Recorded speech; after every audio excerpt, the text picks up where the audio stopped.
Boa noite. Só faltou o som aqui. Boa noite. Aí, agora saiu. Tudo bem com vocês? Tudo jóia? Glória a Deus. Semana passada tivemos o acampamento. Se você não foi, você perdeu. Agora só o ano que vem. O acampamento é apenas uma vez no ano. No próximo, que você se esforce mais para estar junto, irmãos. Porque é um tempo muito bom. É um tempo de descanso, é um tempo de entrosar mais com a galera. E é um tempo da gente ouvir a voz de Deus, ser direcionado naquilo que Deus está falando lá em todo o tempo. E foi muito bom. E antes da gente começar, antes da gente entrar para a palavra em si, eu queria orar novamente. E como domingo retrasado, se não me engano, quando eu preguei, a gente falou muito a respeito do nosso coração, quem lembra aí, como sendo a fonte de todas as coisas, como sendo o principal lugar onde Jesus quer transformar, é a partir do nosso coração. Então, feche seus olhos, põe a mão aí no seu coração, vamos orar mais um pouquinho. Senhor Deus, obrigado, Pai, por essa palavra. Paizinho, que ela possa penetrar no nosso coração como uma espada de dois gumes.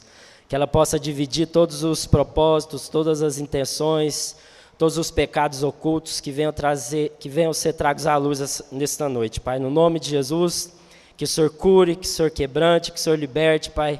No nome de Jesus, Pai. Que a Tua palavra essa noite possa transformar o nosso coração e transformar o nosso entendimento, Pai.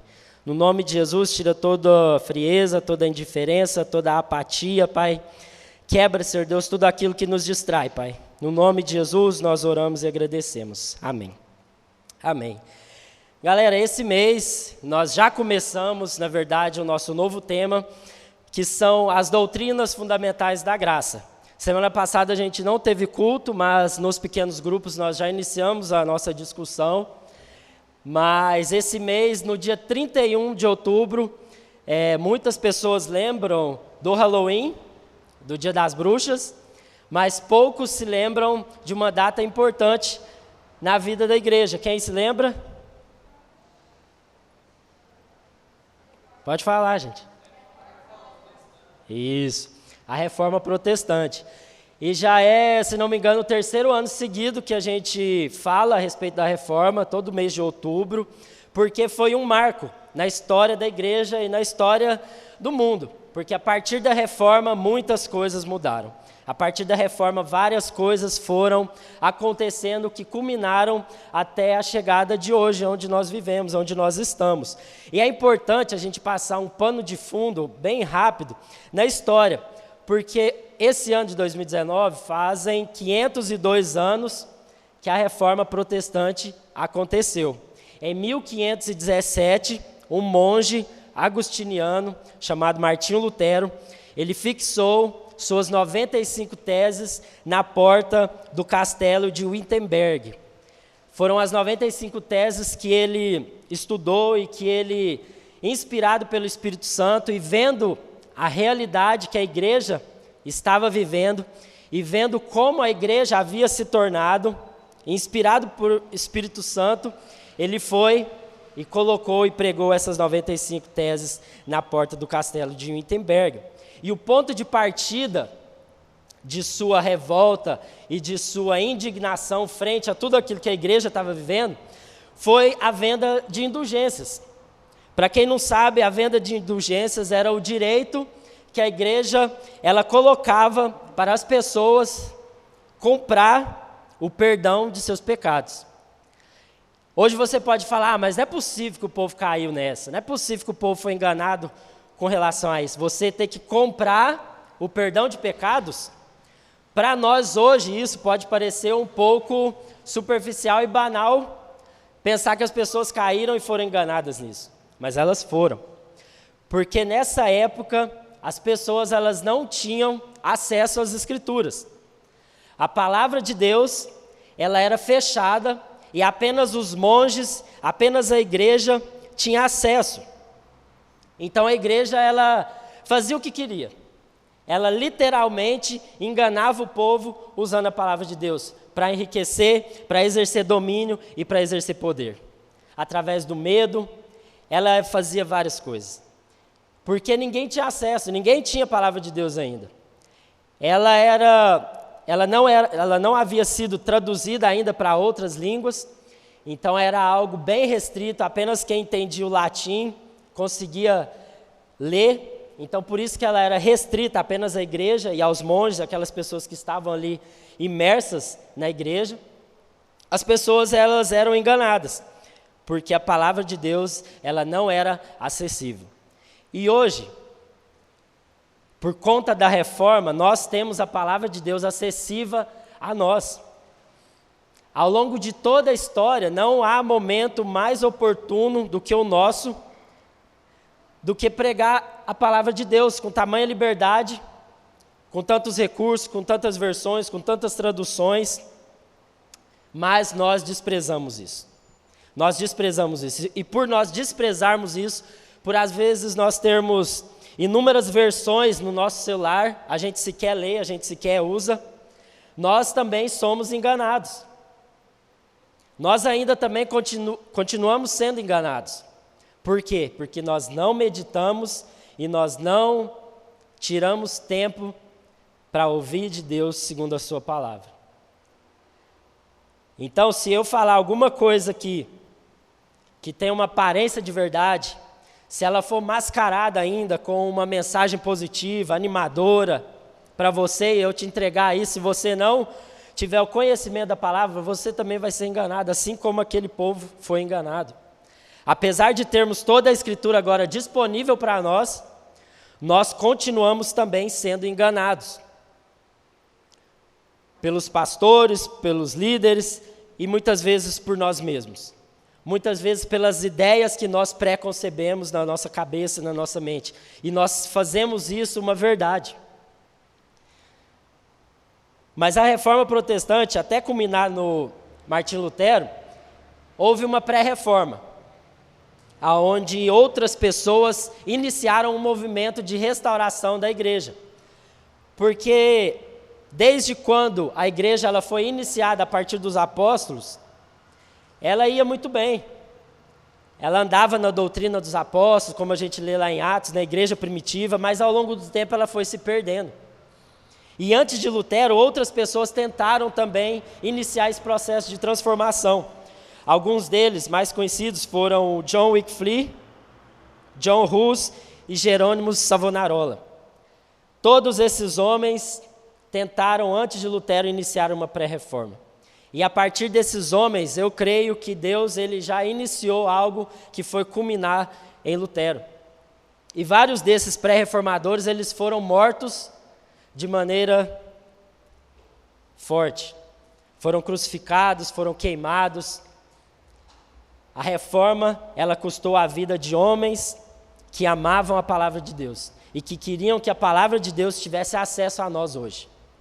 Se nós temos acesso a essa palavra, ela custou o sangue de mártires. Ela custou o sangue de homens que se dedicaram ao estudo e à revelação para que o povo tivesse acesso a ela. Meu irmão, se nós temos acesso a essa palavra, dê valor a ela, porque ela custou muito, muito. E nesse movimento, culminou naqueles que são os princípios fundamentais da reforma protestante, ou as doutrinas fundamentais da graça, que foram chamadas de 5 solas. Solas vem do latim somente. Então são elas, somente Cristo, somente a graça, somente a fé, somente Cristo e somente a glória a Deus. Esse foi a base da reforma protestante, essas 5 solas. E a semana passada nós falamos sobre a sola Scriptura, somente a Escritura. E já emendando no nosso último tema, que foi do mês passado, nós falamos sobre a palavra de Deus, se vocês se lembram. Durante todo o mês nós falamos sobre a Escritura, a verdade de Deus. E somente a Escritura diz que devemos considerar a Escritura como a fonte única que possui autoridade de Deus para guiar o homem. Somente a Escritura. Não é o Papa, não é a igreja, não é o pastor, mas é a Escritura. Se esses não falarem segundo a verdade revelada pela palavra de Deus, que seja anátema. Se um anjo do céu descer e falar coisas contrárias ao que está escrito aqui, que seja amaldiçoado. A única fonte de autoridade que existe sobre o homem para guiá-lo até Deus é a palavra de Deus. Não existem intermediários, não existem despachantes. Somente Deus. Somente a palavra, a Escritura. E nós falamos sobre a nossa relação com a palavra de Deus. Como que nós lidamos com a palavra de Deus?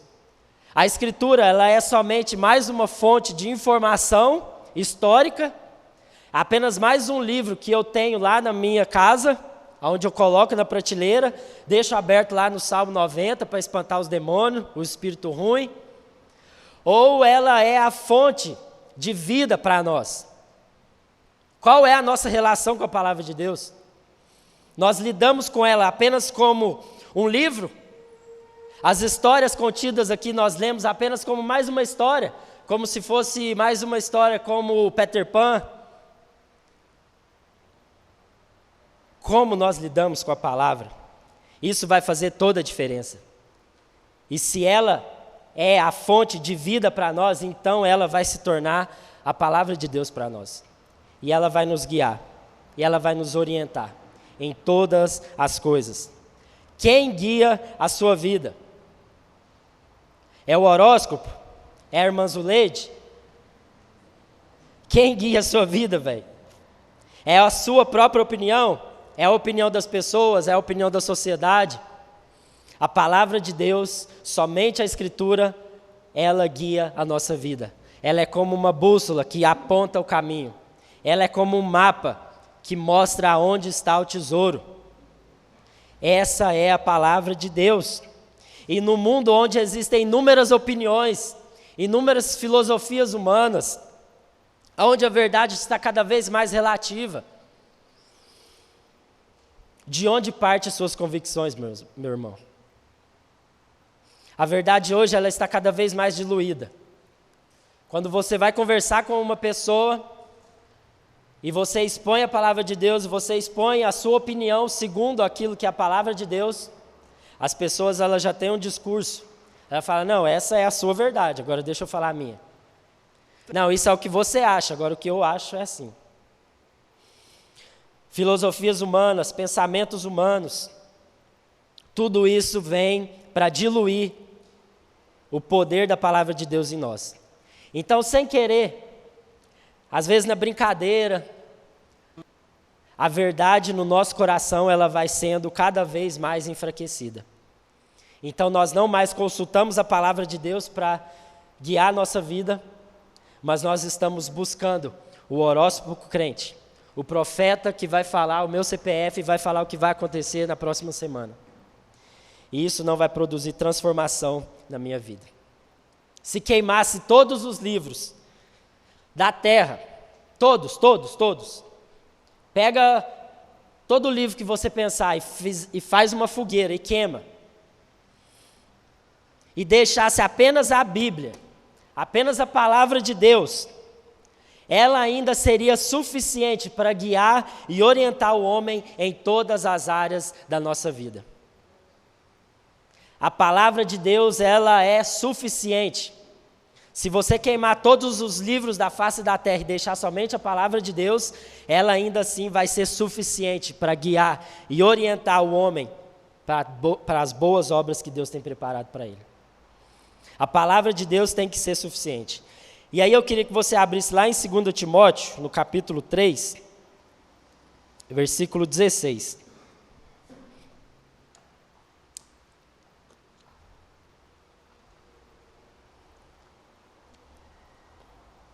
Segundo Timóteo 3, 16.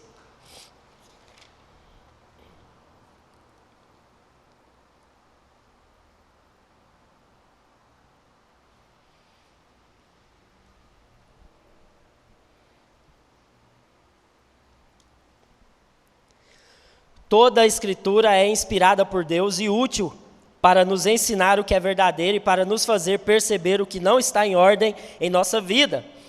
Ela nos corrige quando erramos e nos ensina a fazer o que é certo.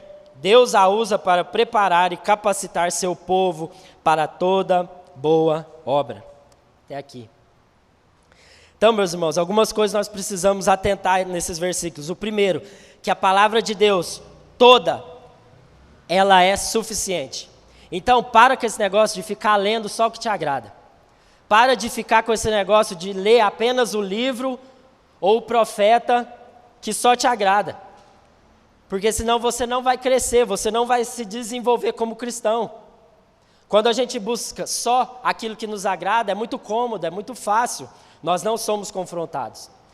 Toda a Escritura, e não apenas uma parte dela, mas toda Escritura é apta para nos ensinar. Pegue toda a palavra de Deus, aquilo que você não gosta e aquilo que você gosta, e mescle isso para que você seja completo. Denuncia o erro e aponta e mostra o caminho. Essa é a palavra de Deus. Ela denuncia o nosso pecado, ela denuncia as trevas que há no nosso coração e, além disso, ela aponta e mostra o caminho. Ela fere, ela cura, ela abre a nossa ferida, mas ao mesmo tempo ela cura, ela é o remédio. E ela também nos prepara, nos capacita e nos treina para toda boa obra, para vivermos nesse mundo que está cada vez mais louco. E ainda nós contamos com o auxílio do Espírito Santo para nos ajudar e para nos lembrar, para ser o nosso consolador, para que nós não possamos esquecer das palavras contidas nesse livro. É o Espírito Santo que nos lembra, é o Espírito Santo que traz a memória, é o Espírito Santo que lá no dia que você está mal, na sua semana, é o Espírito Santo que vai gritar dentro de você e vai te lembrar da palavra de Deus. Essa é a diferença das outras religiões, das filosofias humanas, dos pensamentos humanos. É quando ela se torna viva e transforma a sua vida. Sola gratia, somente a graça. Devemos entender que a salvação é pela graça. Somente que não existe a ideia de que por eu ser bom ou por fazer boas obras eu mereço ser salvo, como se a salvação dependesse de mim. Abra em Efésios 2. Volta aí um pouquinho antes de Timóteo, Efésios 2. A partir do versículo 1.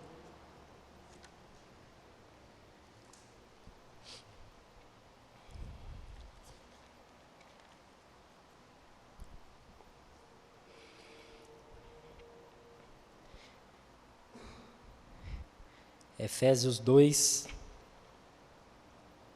a partir do versículo 1, fala assim: vocês estavam mortos por causa de sua desobediência e de seus muitos pecados, nos quais costumavam viver como o resto do mundo, obedecendo ao comandante dos poderes do mundo invisível.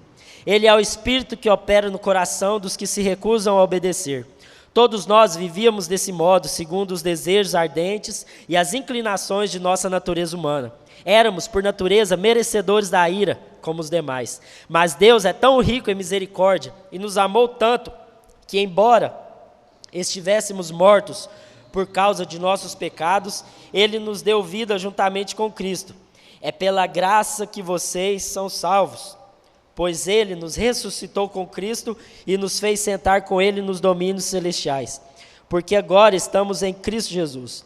Portanto, nas eras futuras, Deus poderá apontar-nos como exemplos da riqueza insuperável de sua graça, revelada na bondade que Ele demonstrou por nós em Cristo Jesus.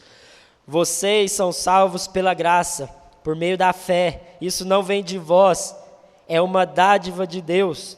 Não é uma recompensa pela prática de boas obras, para que ninguém venha se gloriar, pois somos obra-prima de Deus, chamados em Cristo Jesus a fim de realizar as boas obras que Ele de antemão planejou para nós.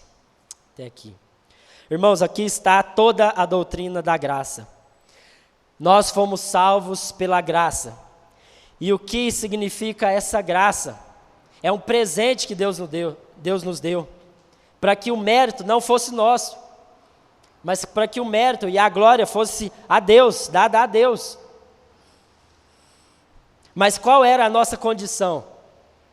É isso que nós precisamos entender para que a gente possa virar a chave, para que nós possamos entender a graça, de fato. Porque muitas vezes nós achamos que nós somos bons. Não, eu leio a Bíblia, eu oro, eu jejum, eu vou no culto, eu vou no pequeno grupo, eu estou em todas as programações, eu não faço mal para ninguém, eu não minto, eu não roubo, eu não acesso pornografia. E aí nós vamos colocando sobre nós essa justiça própria, como se nós fôssemos merecedores. Mas aqui há o diagnóstico do nosso coração, da nossa alma. Nós estávamos mortos em nossos pecados. Sabe o filme The Walking Dead, a série? Nós estávamos como eles, mortos vivos. Vivos fisicamente andando, mas mortos espiritualmente. Você e eu, nós éramos zumbis espirituais. Até Cristo nos encontrar. Até o amor de Cristo nos encontrar, nós estávamos mortos em nossos pecados. Ninguém de nós queríamos saber de Deus. Você levando a sua vida, em que momento você pensava em Deus? Em que momento você parava para pensar a respeito dos planos e dos propósitos de Deus para a sua vida? Se não fosse naqueles momentos de angústia, naqueles momentos em que até o ateu ele ora, em frente à morte, naqueles momentos difíceis, ninguém de nós queríamos saber de Deus, essa é a verdade. Nós andávamos segundo o nosso próprio entendimento. A nossa vida era guiada pelos nossos próprios pensamentos. Em Romanos 3, não precisa abrir aí, ele vai mais fundo, ele fala, ninguém é justo, nenhum sequer. Ninguém é sábio, ninguém busca a Deus, todos se desviaram, todos se tornaram inúteis. Ninguém faz o bem, nenhum sequer. Sua conversa é repulsiva, como o odor de um túmulo aberto. Olha isso, velho. Olha a gravidade disso. A nossa conversa era como se nós abríssemos a boca e saísse aquele cheiro de um túmulo que tinha um defunto ali dentro. A nossa língua é cheia de mentiras. Vamos ler isso colocando a nossa vida, a nossa realidade. Porque muitas vezes nós lemos colocando a conta no outro, mas aqui está falando de nós. Veneno de serpente goteja de seus lábios. A nossa boca é cheia de maldição e amargura. Apressem-se em cometer homicídio, por onde passam, deixam destruição e sofrimento. Não sabem onde encontrar a paz. Por quais caminhos você andou tentando encontrar a paz que o mundo não pode te dar, como a gente cantou aqui? Por onde o seu coração e a sua mente andou tentando encontrar a paz que você tanto desejava? Nós não sabíamos aonde ela estava. Nós andávamos, buscávamos, mas nós não encontrávamos. Não tínhamos o menor temor de Deus. Essa era a nossa situação. Todos nós éramos desobedientes, escravos do diabo e da mentalidade humana. Quando ele fala que nós vivíamos segundo o curso desse mundo, não é que a gente vivia segundo esse mundo físico, esse mundo natural que nós vemos, mas era segundo uma mentalidade de um mundo que não anda segundo a vontade de Deus. Quando nós falamos andar segundo o conselho do mundo, é andar com uma mentalidade mundana. Uma mentalidade de alguém que não conhece a Deus, de quem não ama a Deus. Assim era a nossa situação. E diante disso tudo, sabe o que a gente merecia? O inferno.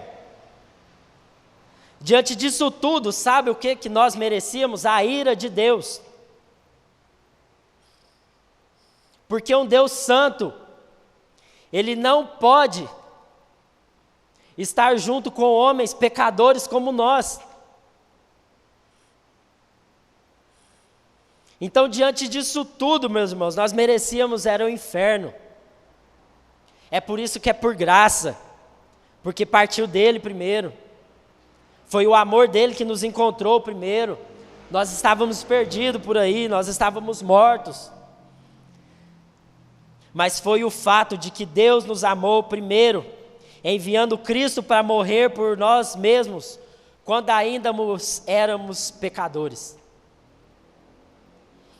Essa é a graça de Deus. Romanos 5, 8, 1 João 4 fala isso. Deus prova o seu amor. A prova do amor de Deus para conosco foi nos dar a salvação, nós merecendo o pecado, nós merecendo o inferno. Essa foi a grande prova. Não é porque você é bom, não é porque você é um bom funcionário na sua empresa, não é porque você não mente, não rouba. Não.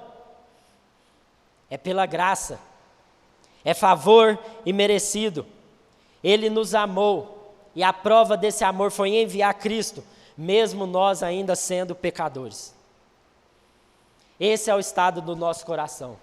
Esse era o estado da nossa vida antes de Cristo nos encontrar. E a graça é um presente. Esse favor imerecido é um presente de Deus para nós. E o que você faz com o presente, meu irmão? Quando você ganha um presente, qual que é a sua reação? O que você faz? Eu fico muito feliz, eu fico muito alegre que a pessoa se lembrou de mim. Eu guardo aquele presente, eu uso aquele presente, eu compartilho daquele presente. O que você tem feito com o maior presente que você poderia ganhar? Que é a salvação. Como você tem lidado com esse presente? Para que a glória não fosse dada a nós. A glória vem de Deus. Somente a graça. E a única coisa que nós devemos fazer, sabe o que é? É crer e receber esse presente. É por fé. É por fé. A única coisa que você precisa fazer é crer com seu coração e receber com toda alegria, porque esse é o maior presente que Deus poderia dar à humanidade.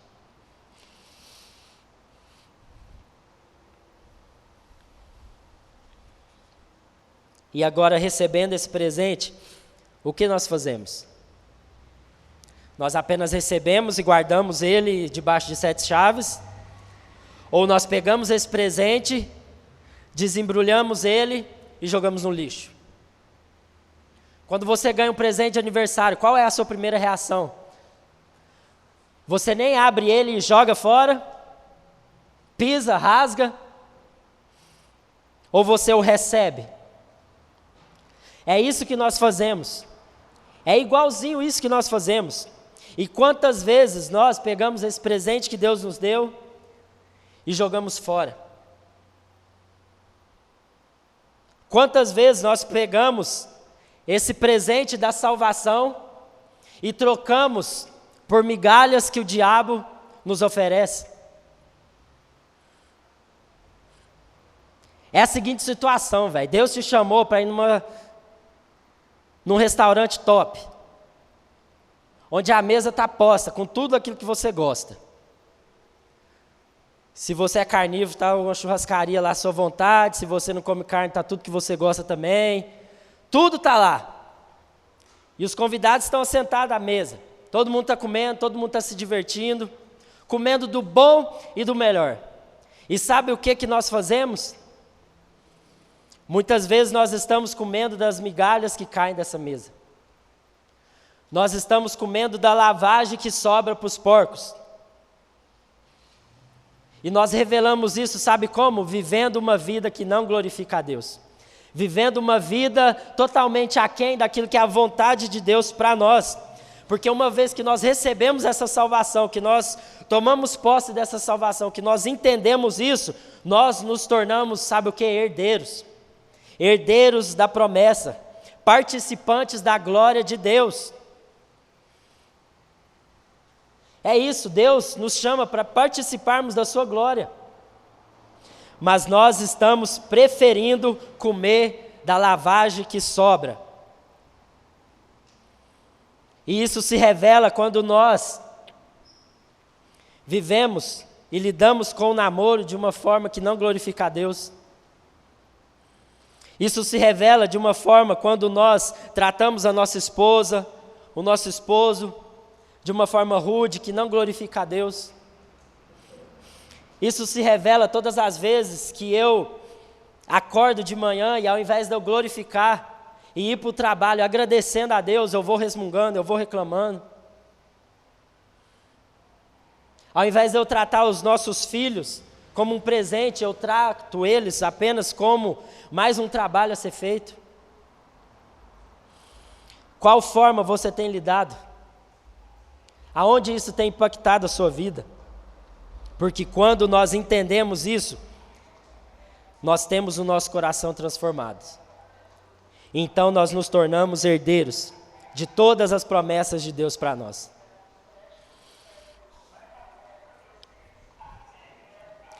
Ele nos aceita como estamos, mas Ele nos transforma para nos tornarmos aquilo que devemos ser.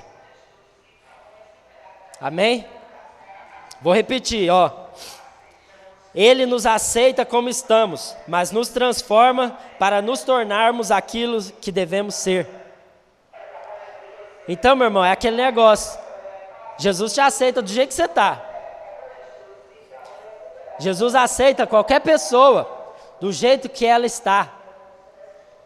Pode vir prostituta, pode vir drogado, pode vir viciado, pode vir mentiroso, tudo.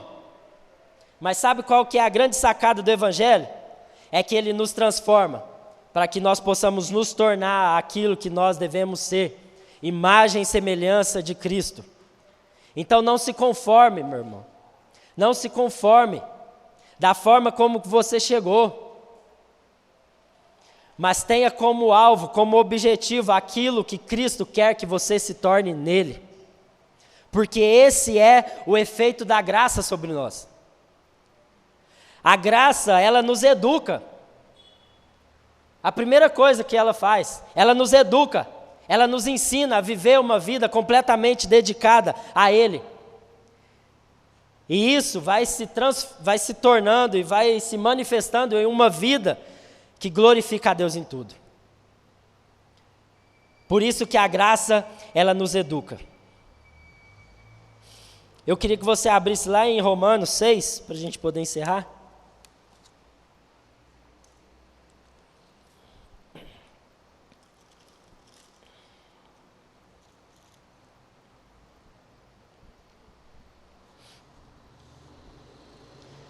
Romanos 6,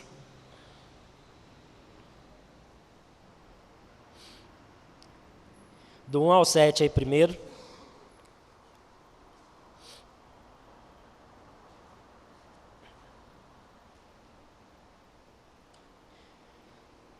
Pois bem, devemos continuar pecando para que Deus mostre cada vez mais sua graça?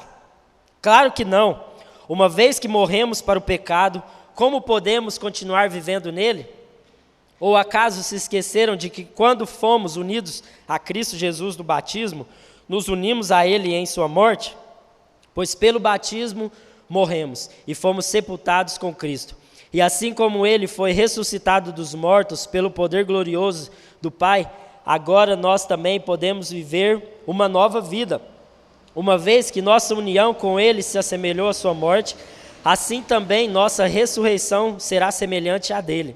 Sabemos que nossa velha natureza humana foi crucificada com Cristo, para que o pecado não tivesse mais poder sobre a nossa vida, e dele deixássemos de ser escravos. Agora pula lá para o versículo 12. Não deixem que o pecado reine sobre o seu corpo, que está sujeito à morte, cedendo aos desejos pecaminosos. Não deixe que nenhuma parte de seu corpo se torne instrumento do mal para servir o pecado, mas em vez disso, entreguem-se inteiramente a Deus, pois vocês estavam mortos e agora têm nova vida. Portanto, ofereçam seu corpo como um instrumento para fazer o que é certo, para a glória de Deus. O pecado não é mais seu senhor, pois vocês já não mais vivem sobre a lei, mas sobre a graça de Deus. Até aqui. O que nós vamos fazer agora diante dessa graça maravilhosa, irmãos? Qual é a nossa responsabilidade? Porque nós precisamos entender uma coisa, que foi por graça, mas não foi de graça. Foi por graça, mas não foi de graça. Cristo morreu por nós. Cristo pagou um alto preço, como a gente cantou aqui. E como nós temos lidado com isso? Agora a gente vai continuar pecando para que depois, eu vou orar, e aí Deus vai me perdoar, porque agora nós vemos um tempo da graça, e está tudo certo. Como que nós lidamos com a graça de Deus? Nós abusamos da graça. Nós abusamos da graça. E aí nós vivemos como se Cristo nunca tivesse morrido por nós. E nós oferecemos mais uma vez o nosso corpo para ser escravo do pecado. E agora o que Cristo está nos oferecendo é uma nova vida. É vivermos uma novidade de vida, é você chegar na churrascaria, é você chegar num restaurante e sentar na mesa com Ele. E parar de ficar comendo as migalhas que caem no chão. A graça, como eu falei, ela nos educa, ela nos ensina a vivermos uma vida completamente dedicada a Ele. A graça nos ensina que existe uma nova vida a ser vivida, que não é pelo meu esforço, que não é pelo meu mérito, mas é por mérito de Cristo, é por mérito de Deus. Eu não sou bom, meu irmão. Tem dias que meu coração ele se enche de ira, de raiva, e muitas vezes a vontade que eu tenho de explodir, de estourar, mas sabe o que me segura?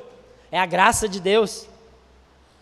É a graça de Deus que lembra o meu coração, o quanto que eu sou ruim, o quanto que eu não presto, o quanto que os meus pensamentos, eles se vão em várias direções. Analise a si mesmo, olhe para dentro do seu coração e veja se a graça tem te educado, tem te ensinado a viver uma vida que glorifica a Ele. Segundo, a graça nos constrange. O amor de Deus nos constrange. Porque se Cristo entregou tudo, por que a gente quer entregar só metade? Se Cristo morreu pelado na cruz, não tinha um paninho lá tampando, mas Ele morreu nu, expondo todas as suas vergonhas. Por que agora nós queremos entregar apenas metade? Ou 10%? A graça de Deus nos constrange, porque ela eleva o patamar. Ela aponta para Cristo e fala, olha, sejam imitadores de Cristo. A medida é alta, o padrão é alto mesmo, para que vocês morram tentando. Para que vocês vivam a vida inteira tentando alcançar o nível de Cristo. A graça nos constrange e a graça, ela nos liberta. Ela nos liberta dos nossos pecados. Ela nos liberta da antiga vida que nós vivíamos. E essa noite, essa graça, ela está sendo posta à mesa, mais uma vez, para que você a receba como um presente, para que ela te eduque, para que ela te constranja e para que ela te liberte, no nome de Jesus. Queria chamar os meninos de louvor para a gente encerrar.